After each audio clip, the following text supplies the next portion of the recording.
Os planos de Deus são maiores. Aleluia. Glória a Deus. Hoje é culto de ensino, amém? Fecha teus olhos, vamos orar. Senhor, nosso Deus e nosso Pai, estamos aqui, ó Deus, em tua casa. Ó Deus, tu conheces a tua igreja, Pai. Oh Espírito Santo de Deus, tu conheces nós melhor do que nós mesmos, aleluia.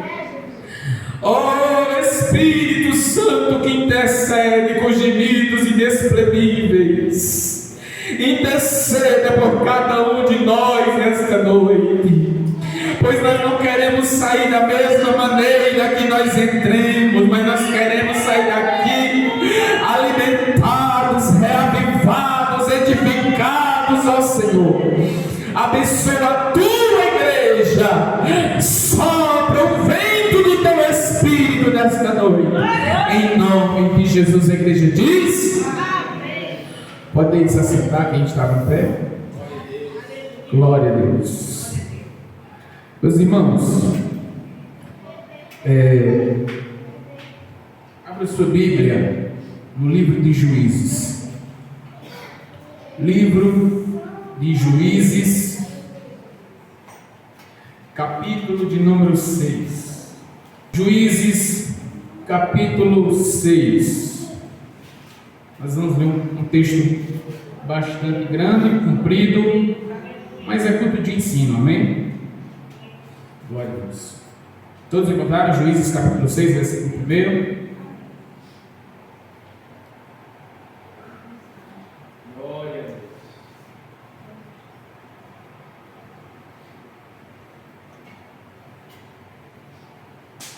Glória a Deus. Todos encontraram? Tem irmãos procurando ainda. Juízes é o 7º livro da Bíblia, amém? Ordem dos livros: Gênesis, Êxodo, Levítico, Números, Deuteronômio, Pentateuco.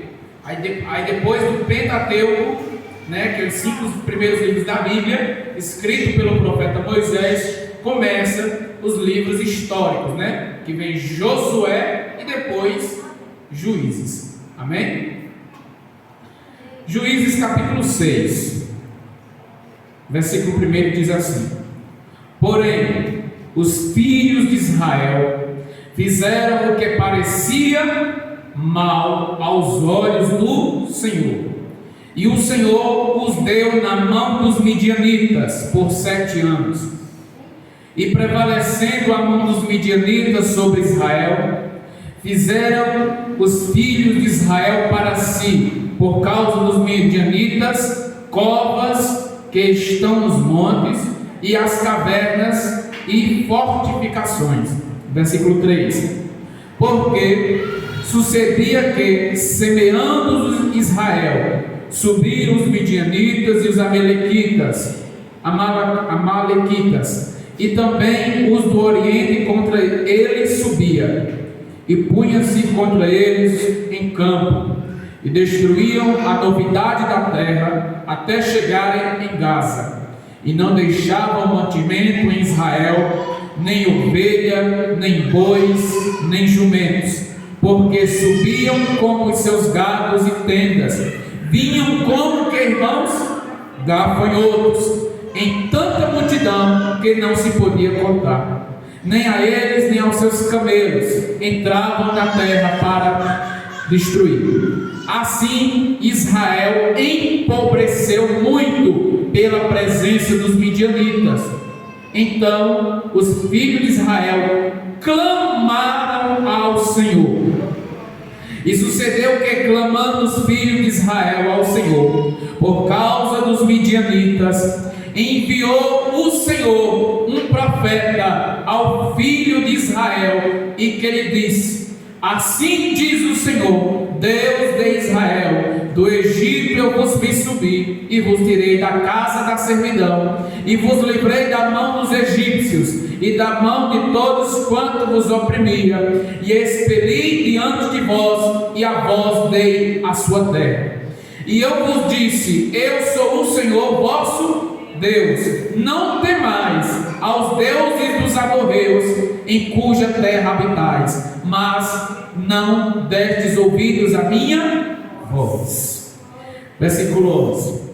Então o anjo do Senhor veio e assentou-se debaixo do carvalho que está em Ofra, que pertencia a Joás, a Biezitra.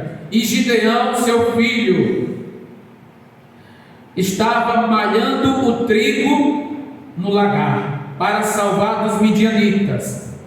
Então o anjo do Senhor lhe apareceu e lhe disse: o Senhor é contigo, varão valoroso. Glória a Deus. Meus irmãos, nós vamos continuar a leitura, mas eu vou parar aqui para explicar um pouco e depois a gente continua lendo, amém? Eu quero ir tópico por tópico. Irmãos, Juízes foi o tempo em que a nação de Israel, ele passou, teve um governo dos juízes. Deus queria, a princípio, governar a nação de Israel. A nação de Israel não tinha rei nesse contexto aqui, amém? O primeiro reinado que foi haver em Israel só aconteceu quando Deus levanta o rei Saul, né? Por intermédio do profeta Samuel. Foi o primeiro reinado de Israel, começou com o rei Saul. Só que o rei Saul é depois, muitos anos depois. Aqui na época de Gideão não se tinha reinado em Israel. Quem governava o povo era o próprio Deus. Só que, meus irmãos e irmãs, o povo, mesmo Deus tendo feito a promessa a Moisés, dizendo que ia dar a terra prometida a eles, e Deus cumpriu a promessa, porque por intermédio do profeta Josué, Deus faz cumprir a promessa que Deus tinha feito a Abraão. Aleluia! Porque Deus disse a Abraão que daria a terra de Canaã para a descendência e a sua semente. Só que acontece um processo do Egito. Eles passam mais ou menos 430 anos escravos do Egito. Deus levanta um libertador chamado Moisés, profeta, igual nos tempos de Israel nunca houve. E Deus levanta um libertador que também simbolizava o próprio Jesus. Amém? Porque assim como Moisés foi levantado para libertar o povo de Deus da escravidão do Egito, Deus levantou o seu Filho unigênito para nos libertar da escravidão do pecado. Amém? Moisés morre, Moisés não usufrui da terra prometida, mas ele contempla a terra prometida. Aí Deus levanta o seu sucessor, Josué. Josué cheio da graça de Deus, cheio da unção do Senhor, cheio da ousadia e da valentia, conquista a promessa. Israel herda a terra que Deus prometeu e Deus cumpre a promessa. Só que Josué morre. Aí o que acontece com a nação de Israel? A nação de Israel se vê sem um líder para governar. Eles se encontram numa situação em que eles não vê um líder para legislar a nação de Israel. E o que acontece? Aí começa o período dos juízes. Começa o período dos juízes, que era uma espécie de governador. Amém? Era os juízes que ficavam governando, né, a nação de Israel. E segundo alguns estudos, vai dizer que o período dos juízes durou mais ou menos 350 anos. Amém? Para ver se vocês estão bons de Bíblia, alguém pode me citar um juiz da Bíblia, a não ser Gideão, que nós estamos estudando sobre ele? Samuel foi um juiz. Quem foi juiz também em Israel?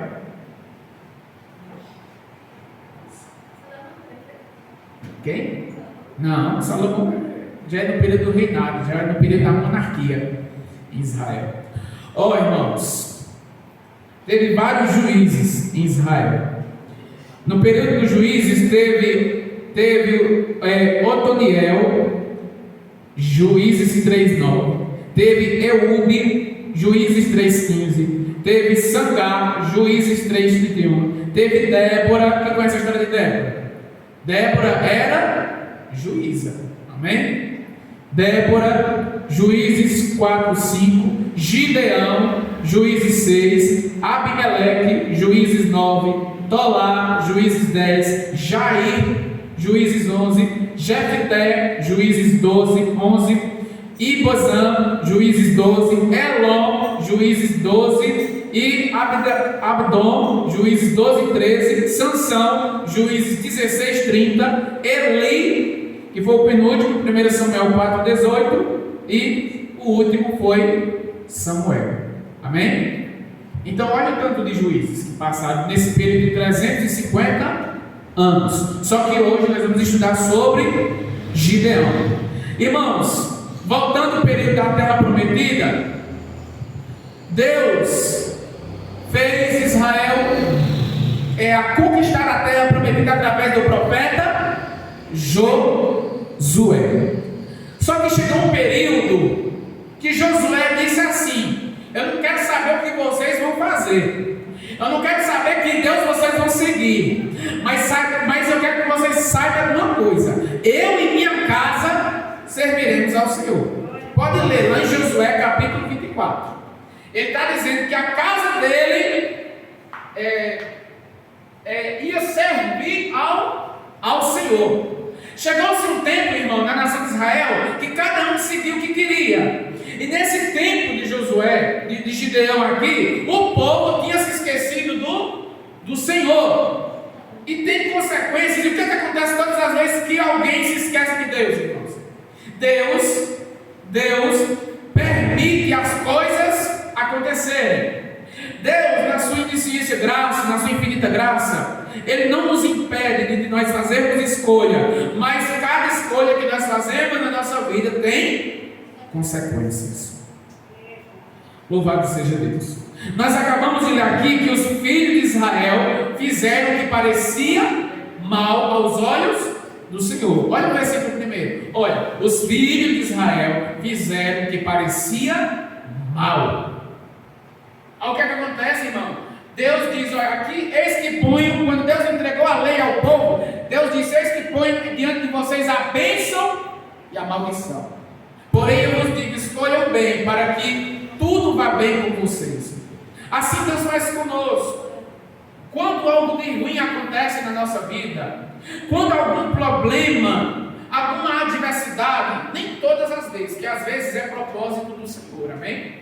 Mas tem coisas de ruins que acontecem na vida de uma pessoa, do ser humano.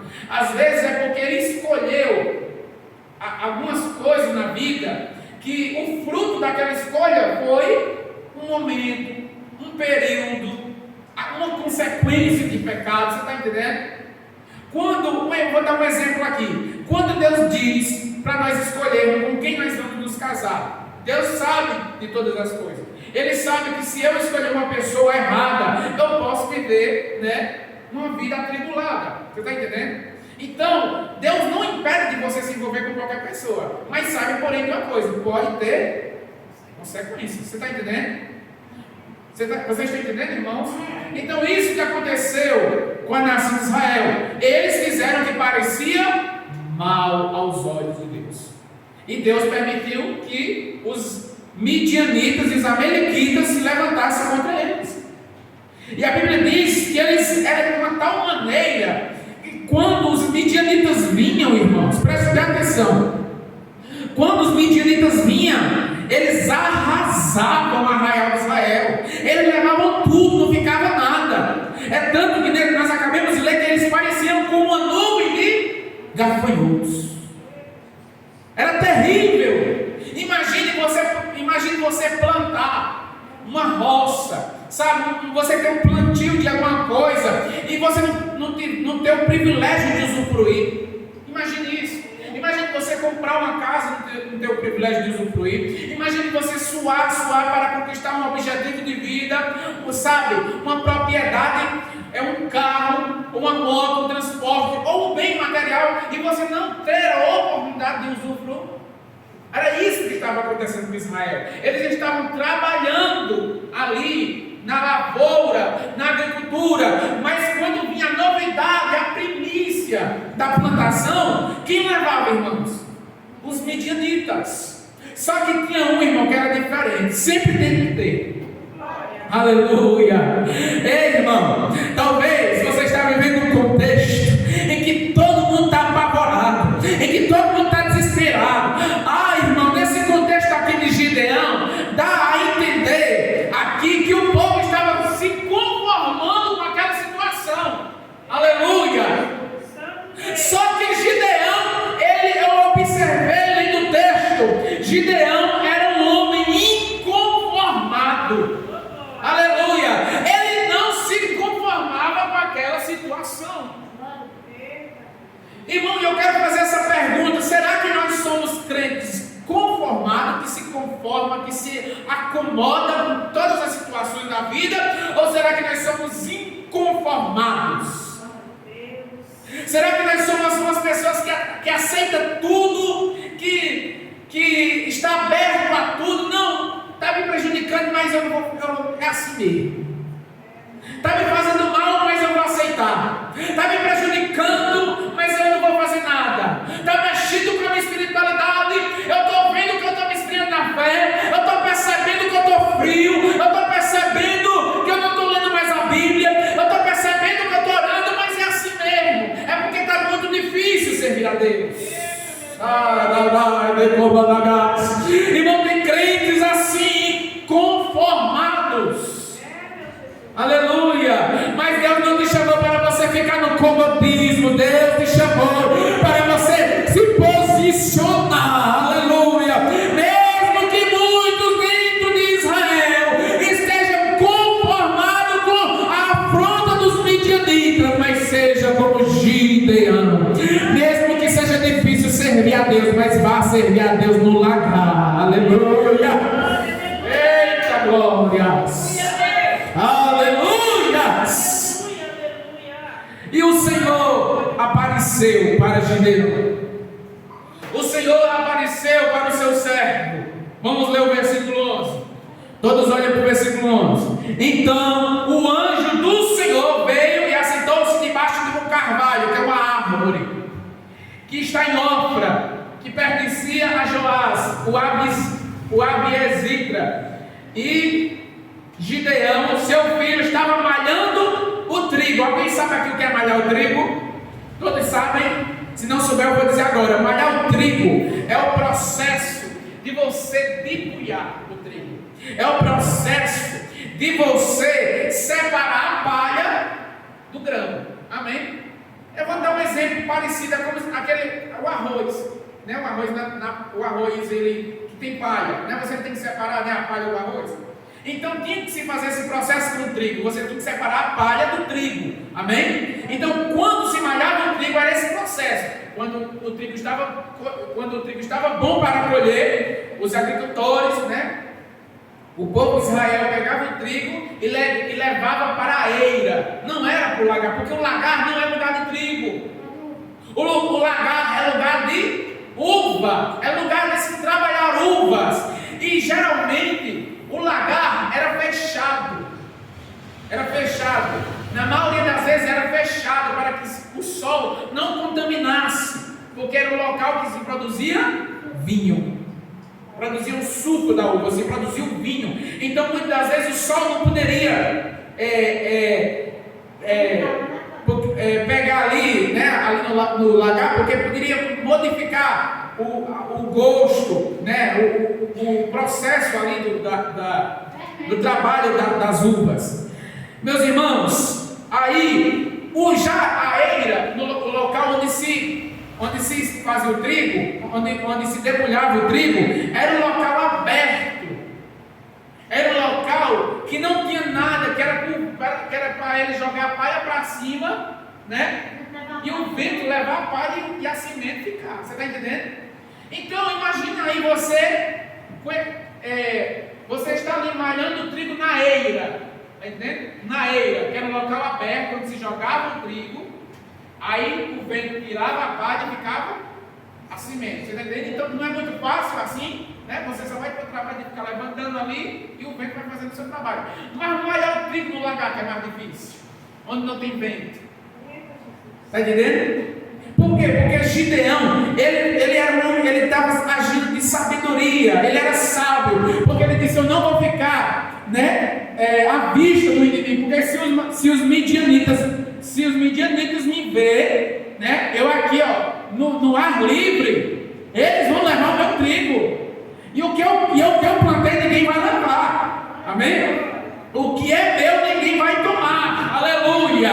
Irmão, nós temos que ter esse sentimento dentro de nós: o que é nosso ninguém toma, ninguém impede, ninguém atrapalha, aleluia. E eu quero falar sobre isso no teu ministério. Se você tem chamado, se você tem uma chamada, se você tem um propósito na tua vida, irmão, não tem ninguém que impeça o teu trabalhar, não tem ninguém que impeça o chamado, a obra, o projeto que Deus tem na tua vida. Só tem alguém que pode impedir, só tem um, e é nós mesmos. É nós. Porque às vezes Deus nos dá os